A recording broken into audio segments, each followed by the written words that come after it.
So, what is flow? Well, it's based in some of the work and ideas of a researcher named Mihai Csikszentmihalyi, who literally wrote the book on flow. And it's this sort of extreme absorption and complete involvement in an activity.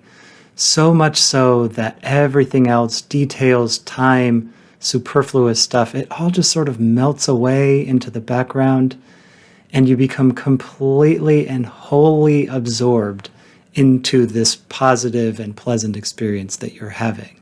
And we call that being in a flow state. And a flow state can show up in a variety of places or endeavors. Some experience it in athletics.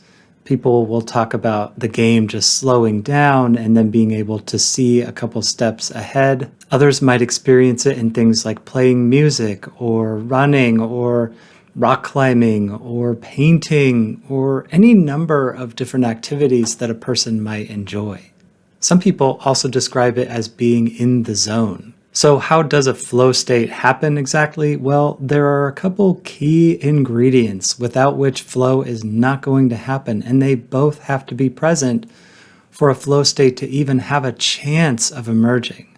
Those ingredients are: one, it has to be something engaging and challenging, but not too challenging. And two, it has to be something intrinsically rewarding, something that a person enjoys or values. So if both of those ingredients are present in a given moment of activity, a flow state can happen. It might not happen, but it can. And if one or both of those ingredients aren't present, a flow state isn't going to happen.